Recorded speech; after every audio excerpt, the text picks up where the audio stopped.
এমন স্বাদ তো জীবনে কোনোদিন পাইনি। এই মানুষগুলো যে এত কিছু আমাদের শিখিয়ে দিল ভাবতেও পারিনি। আর একটু নাও বাবা, এখনো অনেক আছে। হুম, আজকের দিনটা যেন আমাদের জীবনের সবচেয়ে সুন্দর দিন হয়ে থাকবে।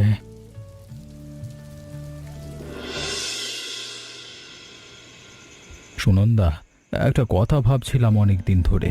হরিদাসদার বাড়ি তো বহু বছর যাওয়া হয় না, চলো না এবার সবাই মিলে একবার ঘুরে আসি গ্রামে। হঠাৎ এই কথা মনে পড়লো যে? তা মন্দ না। অনেকদিন তো গ্রামের বাতাসও গায়ে লাগেনি আমাদের। হরিদাস তো আমার বাবার আমলের আত্মীয়। শেষ যখন দেখা হয়েছিল তখন অনিমেষ ছোট্ট ছিল, এবার না গেলে হয়তো আর যাওয়াই হবে না।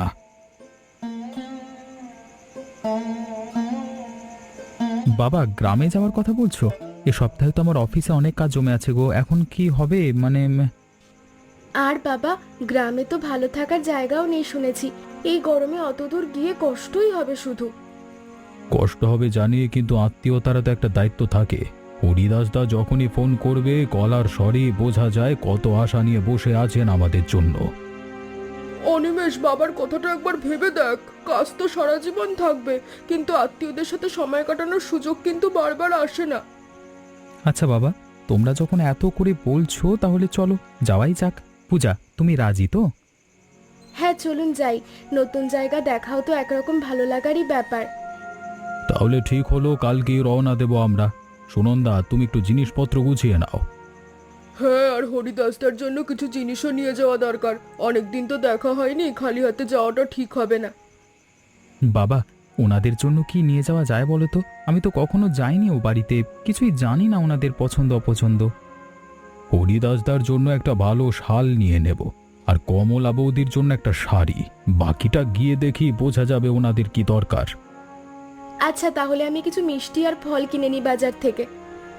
ভালো বলেছ পূজা, চলো তাহলে সবাই মিলে কাল সকালেই বেরিয়ে পড়ি। তাহলে ঠিক হলো, কালকে ভোরেই রওনা দেব আমরা। অনেকদিন পর মনটা হালকা লাগছে এই সিদ্ধান্তে। তাহলে সবাই মিলে গুছিয়ে নি, এখন রাত তো কম হয়নি। বাবা, রাস্তাটা তো একদম কাঁচা দেখছি, গাড়ি কি আর এগোবে সামনে? হ্যাঁ, এখান থেকেই তো হাঁটতে হবে রে বাবা। হরিদাসদার বাড়ি অবধি গাড়ি যায় না। ছোটবেলায় আমিও এইভাবেই হেঁটে যেতাম। বাবা, হরিদাস কাকা আর কমলা কাকি কেমন মানুষ? আপনি তো অনেক গল্প করেন ওনাদের নিয়ে। খুবই সহজ সরল মানুষ রে মা। গরিব হলেও মনটা এত বড় যে বলবার নয়। ছোটবেলায় আমি গেলে হরিদাসদা নিজের ভাগের খাবারটাও আমাকে দিয়ে দিতেন। চলো এবার, ওই তো মনে হয় সামনেই বাড়িটা।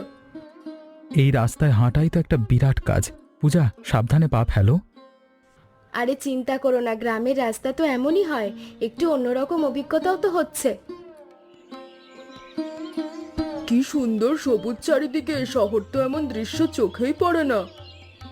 আমার তো মনে হচ্ছে যেন সময়টা পিছিয়ে গেছে। এই রাস্তা দিয়েই তো ছোটবেলায় কতবার দৌড়ে বেরিয়েছি। বাবা, তোমাকে কখনো এভাবে দেখিনি। একদম ছেলে মানুষের মতো খুশি লাগছে তোমাকে। পুরনো জায়গায় ফিরলে মানুষ একটু ছেলে মানুষই হয়ে যায় রে বাবা। ওই যে ওদিকে বোধহয় একটা বাড়ি দেখা যাচ্ছে। ওটাই হরিদাস কাকার বাড়ি। হ্যাঁ রে মা, ওটাই। চল তাড়াতাড়ি পা চালাই।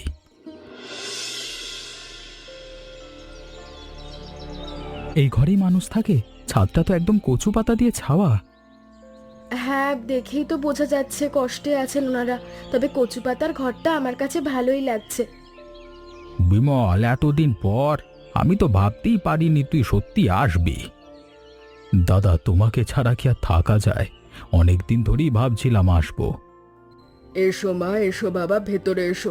আজ আমাদের বড় সৌভাগ্যের দিন। কমলাদি, আপনার কথাই তো বিমল সবসময় বলে, আজ সামনাসামনি দেখা হলো। আরে এই তো নিশ্চয় অনিমেষ, কত বড় হয়ে গেছে। আর ইনি বুঝি আমাদের নতুন বৌমা? হ্যাঁ কাকা, আমি পূজা। আপনাদের কথা অনেক শুনেছি বাবার কাছে। এসো মা, এসো এসো, ভেতরে এসো সবাই। আজকে আমাদের এই ছোট্ট ঘরটাও যেন রাজপ্রাসাদ মনে হচ্ছে। বসো সবাই, একটু জল খাওয়া গে, অনেকটা পথ তো হেঁটে এসেছো। কমলাদি, আপনি এত ব্যস্ত হবেন না, আমরা তো এসেই পড়েছি। এবার একটু জিরিয়ে নি সবাই মিলে। আরে তোর বাবার কথা খুব মনে পড়ে জানিস বিমলা, কত ভালো মানুষ ছিল উনি। দাদা, বাবাও তো তোমার কথা প্রায়ই বলতেন, বলতেন হরিদাসের মতো মন পাওয়া কঠিন। কাকা, আপনাদের এই ঘরটা তো বেশ ছোট, আপনারা দুজনেই থাকেন এখানে? হ্যাঁ রে বাবা, ছোট হলেও এই ঘরেই তো আমাদের সব সুখ দুঃখের গল্প জমা আছে। ছোট ঘর কিন্তু মনটা তো বড়, তাই না? কাকিমা, আপনাদের এই উঠোনটা খুব সুন্দর, কত গাছপালা। হ্যাঁ মা, এই কয়েকটা গাছই তো আমাদের সবচেয়ে বড় সম্পদ। ওই আম গাছটা তো হরিদাসের বাবার হাতে লাগানো। হ্যাঁ রে, বাবা মারা যাওয়ার আগে বলেছিলেন এই গাছটা যত্ন করে রাখতে, তাই তো এখনো আছে। কাকার হাতের গাছ মানে লাগানো গাছ কতদিন হয়ে গেল তাহলে? প্রায় 40 বছর হবে বিমল। সময় কত দ্রুত চলে যায়, তাই না? ওই আম গাছটাও তো তাহলে একটা গল্পের সাক্ষী দাদা। এই গাছের নিচেই কত বিকেল কেটেছে আমাদের। বিমল, তোমরা আজ রাতে আমার খাটটাতেই শো, আমরা না হয় মেঝেতেই শোবো। না না দাদা, এ তো হতে পারে না। আপনাদের কষ্ট দিয়ে আমরা আরাম করবো, এ কেমন কথা? না রে বিমল, তোরা তো আমাদের অতিথি, আজকে রাতটা তোরাই মানে খাটে থাক। আমরা তো রোজই মেঝেতে শুই, অভ্যেস হয়ে গেছে। কাকা, এটা কিন্তু ঠিক লাগছে না আমার কাছে, আপনাদের এভাবে কষ্ট দিয়ে। কষ্ট কিসের মা, তোমরা এসেছো এটাই তো আনন্দের বিষয়। তোমাদের এই ভালোবাসাটাই সবচেয়ে বড় আমাদের কাছে। জানো বাবা, আসবার আগে যতটা অনীহা ছিল, এখন এই মানুষগুলোকে দেখে সেটা পুরোপুরি বদলে গেছে। এটাই তো আসল শিক্ষা রে, টাকা পয়সা দিয়ে সব মাপা যায় না। মনে আছে বিমল, ছোটবেলায় তুই একবার আমাদের পুকুরে সাঁতার কাটতে গিয়ে ডুবে গেছিলিস প্রায়? আরে থামো তো দাদা, ছেলের সামনে পুরনো লজ্জার কথা কেন তুলছো? বাবা, তুমিও তাহলে ডুবে যেতে পারতে, এটা তো জানতাম না। ও তো তখন খুব দুষ্টু ছিল, সারাদিন গ্রামে চাষ করত। কাকিমা, আরো গল্প বলুন না, খুব ভালো লাগছে শুনতে। আর একদিন বলবো মা, আজ অনেক রাত হয়েছে, ঘুমোনো দরকার সবার। কাকিমা, আজ রাতে আপনার পাশে একটু বসি, গল্প করতে ভালো লাগছে আপনার সাথে। এসো মা, বসো। এই বয়সে এসে এমন আদরের কথা শুনতে বড় ভালো লাগে। কাকিমা, আপনার নিজের কোনো মেয়ে নেই বুঝি? না রে মা, কিন্তু আজ তোমাকে দেখে মনে হচ্ছে যেন আমার নিজের মেয়েই এসেছে। তাহলে আজ থেকে আমাকেই আপনার মেয়ে ভাবুন কাকিমা। রাতে ঘুম ভালো হয়েছে তো তোমাদের? বিছানাটা তো একটু শক্ত, অভ্যেস নেই, কষ্ট হয়নি তো? না কমলাদি, খুব ভালো হয়েছে, এত শান্তির পরিবেশ শহরে কোথায় পাবো। কাকা কাকিমা, আজ যদি অনুমতি দেয় তাহলে আজকের রান্নাটা আমি করতে চাই। সে কি মা, তুমি অতিথি হয়ে রান্না করবে কেন? এ তো আমাদের কাজ। না কাকিমা, আজ আমাকেই করতে দিন। বাবা, আপনি বরং বাজার থেকে একটা ভালো তাজা মাছ নিয়ে আসুন তো, আজ সবাই মিলে মাছ ভাত খাবো। দারুণ প্রস্তাব তো, আমি এখনই যাচ্ছি বাজারে। হরিদাস দা, বাজারে বাজারটা কোন দিকে বলো তো? ওই তো গ্রামের মোড়ের কাছেই বাজার বসে, বেশি দূর না, হেঁটে 10 মিনিট লাগবে। বাবা, আমিও তোমার সাথে চলো যাই, একটু গ্রামটাও ঘুরে দেখা যাবে। চল তাহলে দুজনে মিলিয়ে যাই। কিন্তু মা, মাছ রান্না করতে তো অনেক মশলাপাতি লাগবে, সেসব তো ঘরে আছে, যা তাতে হবে না।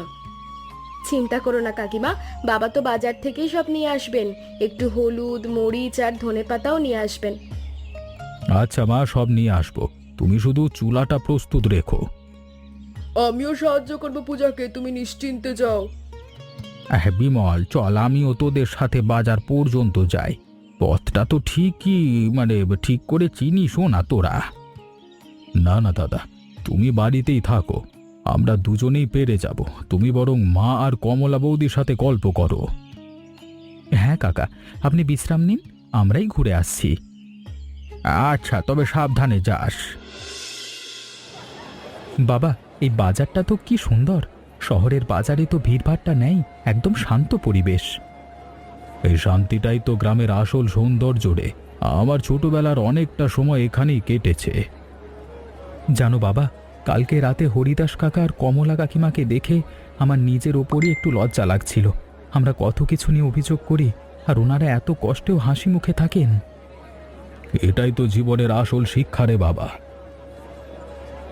অনিমেষ, দেখ তো এই মাছটা একদম তাজা আর কি বড়, এটাই তো এটাই নিয়ে যাই। এটাই ঠিক আছে বাবা, পূজা নিশ্চয়ই খুব ভালো রান্না করবে এটা দিয়ে। চল এবার তাড়াতাড়ি ফিরি, ওরা নিশ্চয়ই অপেক্ষা করছে। বাবা, মশলাগুলোও তো নিতে হবে। পূজা বলেছিল হলুদ, মরিচ, ধনেপাতা। ঠিক বলেছিস, প্রায় ভুলেই গেছিলাম। চল ওই দোকান থেকে নিয়ে নি সব, চল। বাবা, আজকে প্রথমবার মনে হচ্ছে আমরা নিজের হাতে বাজার করে একটা পরিবারের জন্য কিছু করছি, শুধু টাকা পাঠানো নয়। এটাই তো বলেছিলাম রে বাবা, সম্পর্ক শুধু টাকায় হয় না, সময় আর যত্নেও হয়। বাবা, আপনি যখন হরিদাস কাকার কথা বলছিলেন তখন আপনার চোখে একটা অন্যরকম ঝিলিক দেখেছিলাম। মনে হয় এই মানুষটা আপনার জীবনে খুব গুরুত্বপূর্ণ। হ্যাঁ রে, হরিদাসদা আমার কাছে শুধু আত্মীয় নন, একজন বড় শিক্ষকও বটে। ছোটবেলায় অনেক কিছু শিখেছি ওনার কাছ থেকে, সততা, পরিশ্রম আর সবচেয়ে বড় কথা সন্তুষ্টি। বুঝতে পারছি বাবা, এখন আমিও একটু একটু করে বুঝতে শুরু করেছি।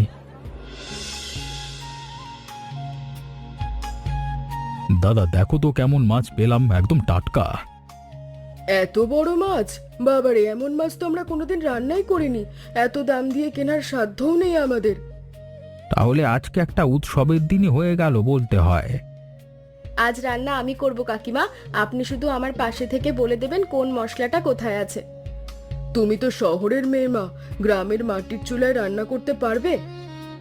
দেখাই যাক না কাকিমা, ছোটবেলায় দিদার কাছে একটু আধটু শিখেছিলাম মাটির চুলায় রান্না করা, আজ সেটাই কাজে লাগবে। তাহলে চল, আমিও তোদের সাথে রান্নাঘরে যাই, সবজিটা কাটতে সাহায্য করি। হ্যাঁ, এত কিছু কিনে আনলি বিমল, খরচা করলাম তোকে, করালাম তোকে অকারণে। অকারণ কিসের দাদা, এ তো আমাদেরই আনন্দের জন্য কেনা, তুমি এসব নিয়ে ভেবো না। কাকা, আজকে কিন্তু আপনাকেও একটু কাজ করতে হবে। চুলায় আগুন ধরাতে সাহায্য করুন পূজাকে। সে তো আমার নিত্যদিনের কাজ রে বাবা, চল দেখাই কিভাবে করতে হয়। কাকিমা, এবার বলুন তো কোথা থেকে শুরু করব? মাছটা কি আগে কেটে নিতে হবে? হ্যাঁ মা, আমি দেখিয়ে দিচ্ছি কি করে কাটতে হয়। আমি ততক্ষণে সবজিটা খেটে ফেলি, তুমি মাছে মন দাও পূজা। ঠিক আছে মা, চলুন শুরু করি তাহলে সবাই মিলে।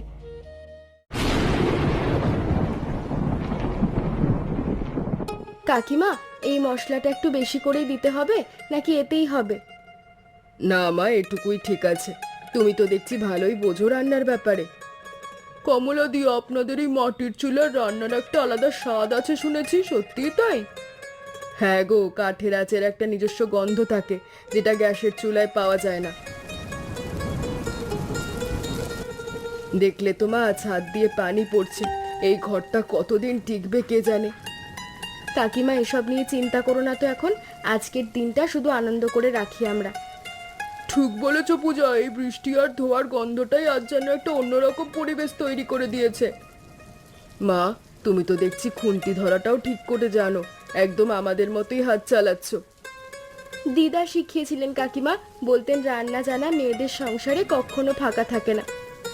তোমার দিদা তো ঠিকই বলেছেন, এই ঝোলের গন্ধেই তো মনে হচ্ছে আজ একটা বিশেষ কিছু হতে চলেছে। ব্যাস কাকিমা, রান্না প্রায় শেষ, এবার শুধু নামানোর পালা। চলো তাহলে থালাবাটি গুছিয়ে নিই, সবাই নিশ্চয়ই খুব ক্ষুধার্ত। আজকে যেন একটা ছোট্ট উৎসবই লাগছে আমাদের বাড়িতে। সবাইকে ভালো করে বেড়ে দিচ্ছি, কেউ সংকোচ করো না, চেয়ে নিও। কাকিমা, এত সুন্দর করে কলা পাতায় খাওয়ার মজাই আলাদা, শহরে তো প্লেটেই সব খাওয়া হয়। নিন সবাই, গরম গরম থাকতে থাকতেই খেয়ে নিন। এমন গন্ধ, এমন স্বাদ তো আমি কোনোদিন পাইনি রে বাবা। এ কি রান্না করেছো মা?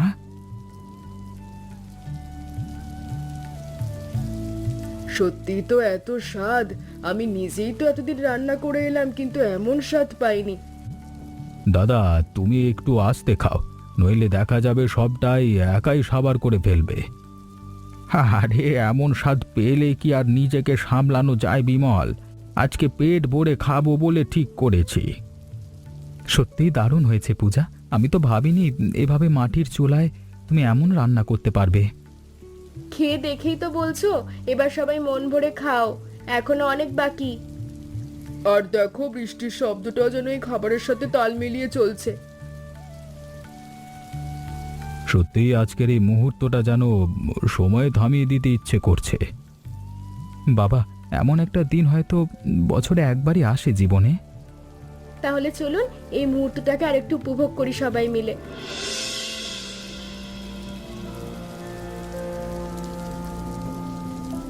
এত সুস্বাদু মাছ আমি বহু বছরেও খাইনি দাদা। বড় বড় হোটেলেও এমন স্বাদ পাওয়া যায় না। পূজা, তুমি তো আজকে সবাইকে অবাক করে দিলে। জানেন কাকা, রান্না ভালো হয়েছে কারণ এতে শুধু মশলা নয়, আপনাদের সবার ভালোবাসাও মিশে আছে।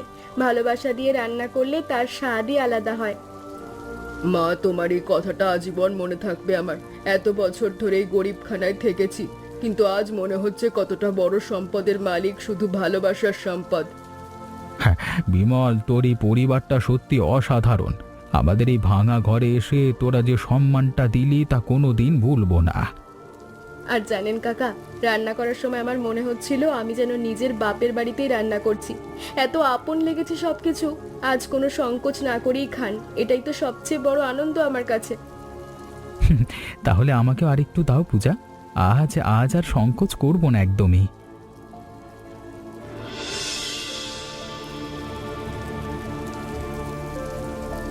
এত বছর ধরে এই মানুষগুলো এভাবেই কষ্ট সহ্য করে যাচ্ছেন, অথচ মুখে কোনো অভিযোগ নেই।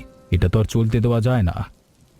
কি ভাবছো এত মন দিয়ে? তোমার মুখ দেখেই বুঝতে পারছি কিছু একটা চিন্তা করছো।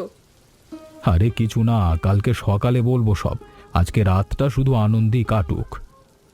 অনেক রাত হয়ে গেল, চলো সবাই এবার শুয়ে পড়ি। কালকে সকালে তো তোদের ফিরতে হবে।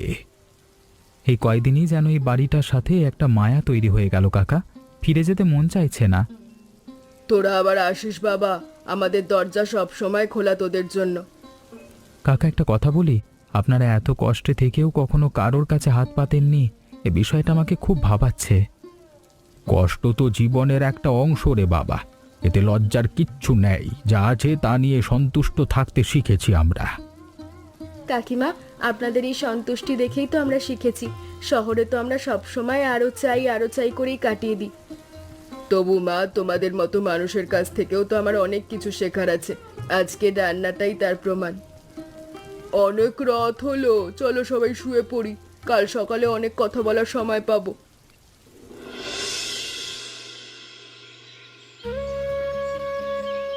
দাদা, যাওয়ার আগে একটা কথা বলবার ছিল। কালকে রাতে যখন দেখলাম ছাদ দিয়ে এখনো জল পড়ছে, তখনই মনে ঠিক করে ফেলেছিলাম একটা সিদ্ধান্ত।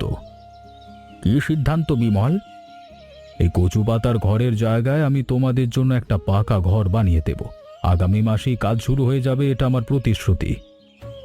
বাবা, এ কি বলছো তুমি? এত বড় উপকার আমরা কিভাবে? বিমল, তুই তো আমার আসল ভাইয়ের চেয়েও বেশি কিছু হয়ে গেলি আজকে। এই ঋণ আমি কোনোদিন শোধ করতে পারবো না। শোধ করবার কথা কেন বলছো দাদা? তোমরা তো আমাদের এ কদিনে যা শিখিয়ে দিলে তার তুলনায় ঘর তো অনেক ছোট একটা উপহার। কাকা কাকিমা, আজ আমরা শুধু মাছ রান্না করেই যাইনি, আত্মীয়তার সম্পর্কটাকেও যেন নতুন করে গড়ে দিলাম। কাকা, প্রথমে আসতে না চাওয়ার জন্য আমি লজ্জিত, কিন্তু এই কদিন আমাকে জীবনের এমন একটা শিক্ষা দিল যা কোনো বইতে পারতো না। কমলাদি, নতুন ঘর হলে কিন্তু আমরা আবার আসবো। তখন তোমার হাতের রান্না নয়, পূজার হাতের রান্নাই খাওয়াবে আশা করি। অবশ্যই আসবি, বরং নতুন ঘর তৈরির সময় এসে দেখে যাস কেমন হচ্ছে সব। মা, তুমি আজ আমাদের যা শিখিয়ে দিলে, এই ঋণ শোধ হবে না। ঋণ কেন কাকিমা? এটা তো শুধু ভালোবাসার আদান প্রদান। আপনারা তো আমাদের এত কিছু শিখিয়েছেন এই কদিনে। কাকা, আশীর্বাদ করুন যেন আপনাদের এই ভালোবাসা আমরা সারা জীবন মনে রাখতে পারি। ভালো থাক তোরা, সুখে থাক। আর নতুন ঘরে তো তোদেরও একটা ঘর থাকবে, যখনই মন চায় চলে আসিস। দাদা, এবার থেকে প্রতি বছর অন্তত একবার আমরা সবাই এখানে আসবো, এটাই ঠিক করে ফেলবো, মানে ফেললাম। ভিডিও আর 2 পার্ট কমলাদি, যদি দেখতে তুমিও চাও তাহলে কিন্তু মাঝে ভিডিওটি মাঝে একটা লাইক শহরে করে এসে চ্যানেলটাকে ঘুরে যাও আমাদের সাবস্ক্রাইব করে কাছে। কমেন্ট বক্সে 2 পার্ট বলে চলে লিখে আসো। যাও।